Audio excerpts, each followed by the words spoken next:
lugar yo quería decir que 10 años de la muerte de Idea me parecen de mentira, ¿no?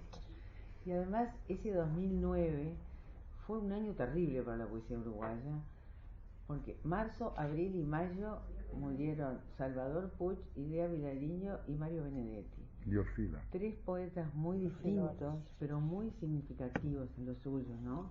Cada uno de ellos. Y bueno, parece mentira, tenía Idea y Mario eran contemporáneos, Becker era 20 años menor, pero los tres dejaron una huella en su momento y en su generación. En otra ocasión he recordado que el día que se murió Idea, vos me dijiste, ¿te acordás que Mir Rodríguez Monegal dijo, nos van a recordar como contemporáneos de Idea Vilariño? Cosa que es cierta y tenía toda la razón del mundo, porque se refería a la vigencia de Idea de la que se acaba de referir Hugo, que es absolutamente así, ¿no? La poesía de Idea está absolutamente viva. Y uno se da cuenta, bueno, por lo que han pasado en estos últimos años, todo el trabajo que ha hecho Ana con los diarios y aquel, bueno, que lo hiciste antes de que muriera, pero muy poco antes, ¿no? La vida escrita. Después el número de la Biblioteca Nacional sobre Idea, que está muy bien. Y ahora este libro que acaba de hacer Ana, que realmente es un aporte porque ayuda muchísimo a ver... ¿Estará prendido eso? Sí, sí. Yo soy sordo, que es otra cosa. No, ayuda mucho para ver cómo trabajaba Idea, el grado de minuciosidad que tenía para la precisión y sobre todo para la música, ¿no? Para el ritmo, a veces es una palabra que tiene una sílaba menos, la que cambia, pero uno se da cuenta que tiene razón, y eso es bárbaro. En fin, creo que uno de los secretos de esa permanencia de Idea Vilariño está en la autenticidad, sin duda, y también en la transparencia. Con eso, Idea para mí comete una hazaña que es reconstruir la relación entre la poesía y el lector, que estaba bastante malherida, ¿no? En un tiempo en que la poesía parecía haberse encerrado en sí misma, ¿no? Una poesía convertida en poesía para los poetas, lo cual no le quita valor en sí mismo, pero sí cambia una cosa que fue tradicional. La poesía durante mucho tiempo era parte de la vida cotidiana de la gente. La gente solía recordar la poesía. Y Idea consigue eso, y lo consigue sin proponérselo. Toca zonas de la sensibilidad comunes a todos para ser aceptada por quien lee. Y no me acuerdo si alguien lo dijo, pero me vino hoy a la cabeza, de que el que lea Idea es más bien un usuario que un lector. Porque como queda en la cabeza, ¿no? Le queda a uno en la memoria. Lo dijo todo por ella y por nosotros, escribió Alicia Migdal, y creo que se refería un poco a eso. No hay modo en que a uno no le quede, ni en determinados momentos de la vida te vuelvan esos versos. Yo creo que es una vuelta a la mejor tradición de la poesía, eso de volverse de alguna manera parte de la memoria colectiva para definir momentos de la experiencia de vivir. Eso que decía recién de que en una época la gente sabía poesía, no sé si ustedes se acuerdan, pero en general todos nuestros abuelos, y especialmente las abuelas, solían decir versos, recordar. Mi abuela, que era música en realidad, no se dedicaba a la literatura, tocaba la guitarra, pero decía enteros poemas de René Rexil, poemas de Asunción Silva, me acuerdo, de Darío, en momentos precisos además, traía la cosa en el momento justo. Y eso creo que es una cosa que se ha ido perdiendo, ¿no? En el siglo XX se perdió, hay algo que rompió ese vínculo y además recordaban poetas que no eran facilongos, o sea, se recordaba probablemente por la música y porque tocaban los temas fundamentales que la poesía tiene que tocar, para decirlos como solo la poesía puede decirlos, ¿no? Y la poesía de Idea consigue ese milagro, y lo curioso es que consigue casi sin proponérselo. Ella decía que no debía haber escrito, que era mejor que tirara lo que había escrito y cosas por el estilo. Por suerte pudo ver en vida esa repercusión, porque yo llegué a ver, creo que todos, ¿no? Murales que decían fulanito y yo nos conocimos gracias a Idea Vilariño un 24 de abril de no sé cuándo. Y además están las canciones que hicieron los olimareños, Osita Rosa o Biglietti.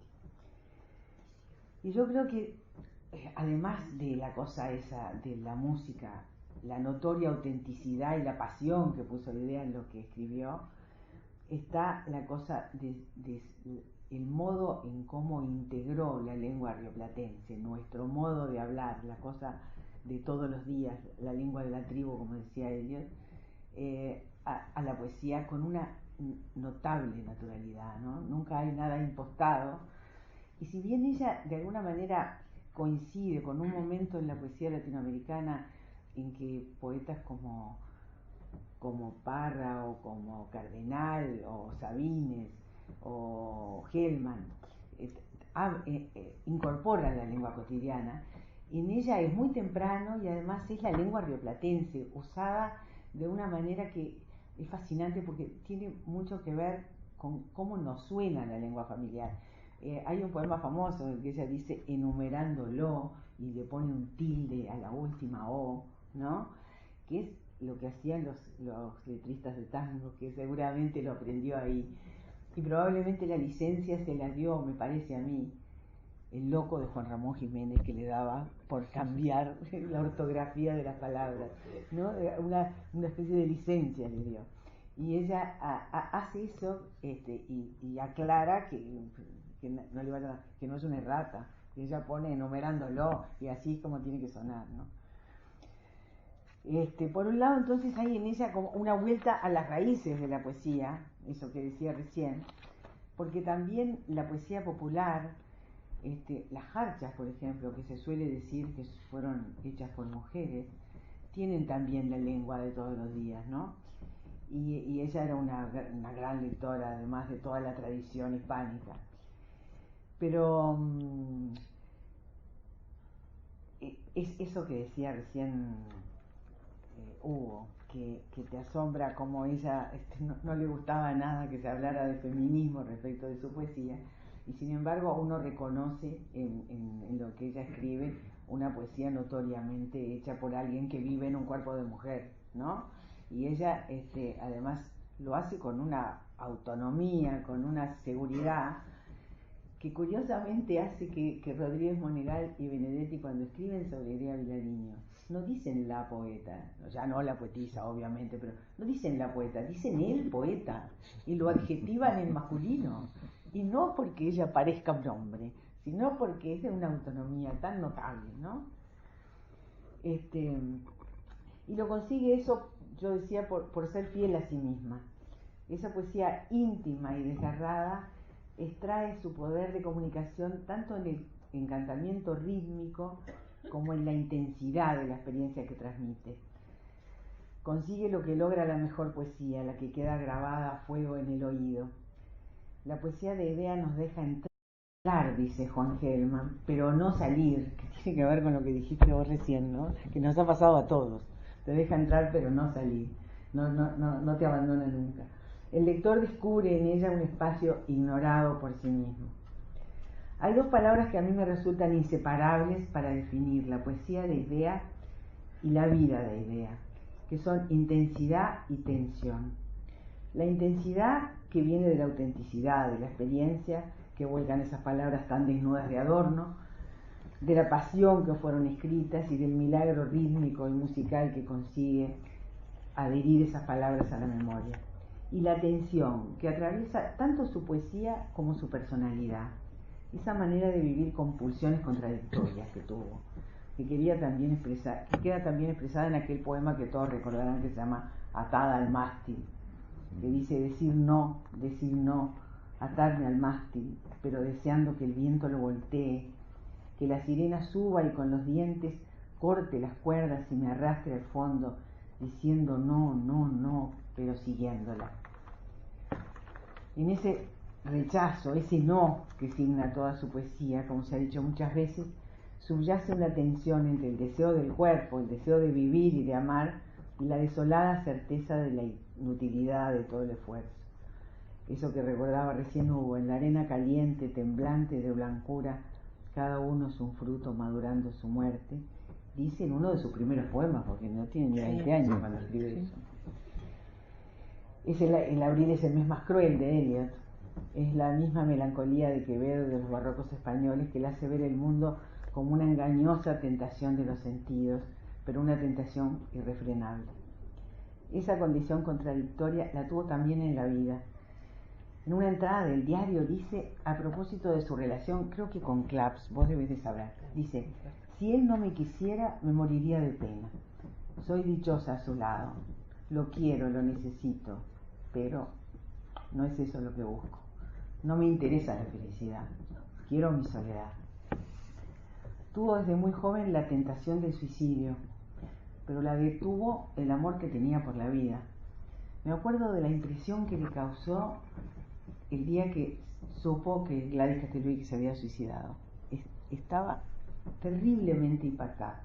Ella tenía una relación de amistad que se había agudizado en los últimos tiempos y sintió que Gladys había hecho lo que ella no podía hacer, que había dicho tantas veces, pero no podía hacer, porque su pulsión por la vida era demasiado fuerte, ¿no?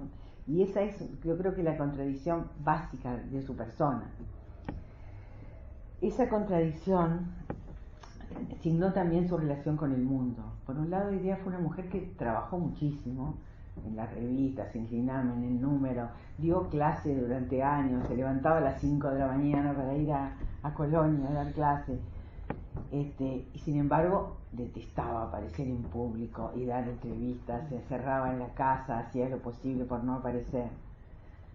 Dio 3 entrevistas en toda su vida, una a Mario Benedetti, y además la de Mario Benedetti la dio en un momento de agitación política en la que lo sintió como un deber, la de Albistur y la que hizo para la película que hizo Mario Giacomo, que no se imaginan lo que costó convencer a Iria Vilariño para que aceptara la película, porque era parte de esa cosa, que sí pero que no, ¿no? Ella misma lo dijo en una entrevista, es cosa de esa personalidad partida en dos, entre la pasión y el escepticismo, entre la obligación moral de hacer algo en diversas formas de militancia y el descreimiento último. Y fue intransigente hasta la exageración.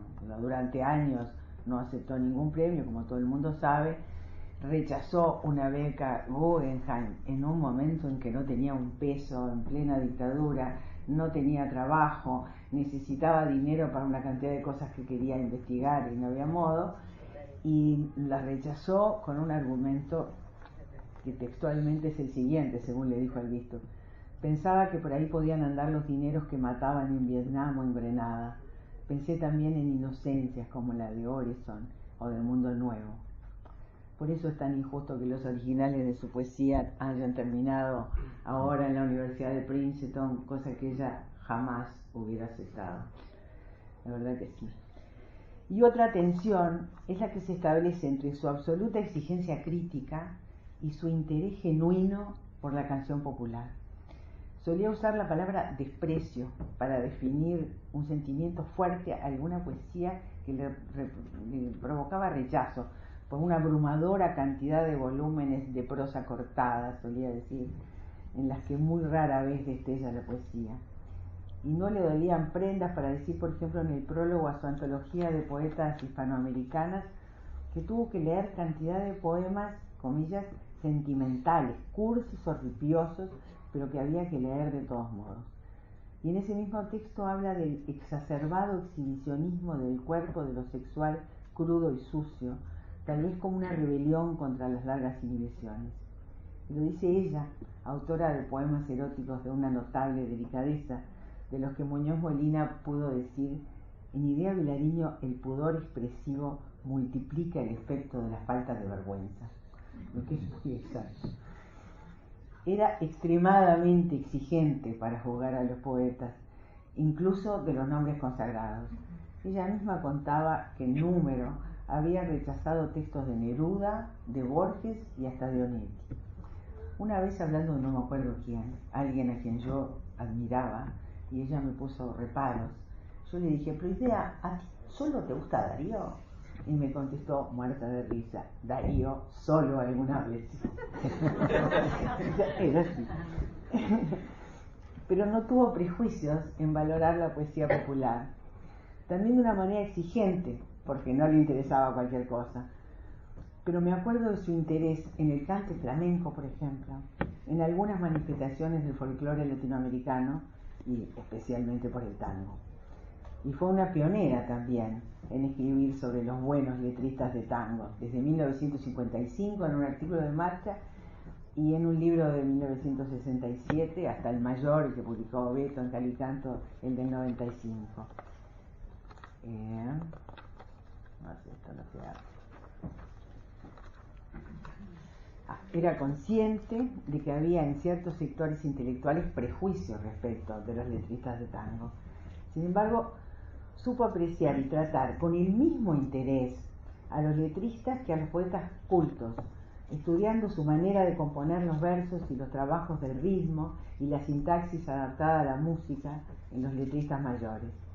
Y pudo reconocer, por ejemplo, a Pascual Contursi como inaugurador de los temas mayores del tango, y decir que a pesar de sus escasos recursos y de su vocabulario reducido, era de verdad un poeta. Admiraba sobre todo la valentía que significó asumir el lenguaje popular, incluidos los lunfardismos, el berre, como decía ella, y las declinaciones irregulares. Y comentó con verdadera admiración a los mejores, a Arolas, a García Jiménez, a Discépolo, a Homero Mansi, a Cátulo Castillo. Le oí decir una vez, nostalgias de los años que han pasado, arenas que la vida se llevó, de Sur, de Mansi, lo podía haber escrito yo, me da envidia, decía. De la misma manera se entusiasmó con los mejores exponentes del canto popular uruguayo. Contó alguna vez la emoción que sintió cuando escuchó a un estadio entero cantar los orientales el día que vinieron los olimareños. Yo entre el público como una más, decía, me emocioné de verdad, como nunca me había emocionado con ningún poema mío. Y la escuchó entre el público. Eso coincidía en ella con una afirmación que le escuché más de una vez. La poesía es para los oídos, no para los ojos. Eso es lo que quería decir.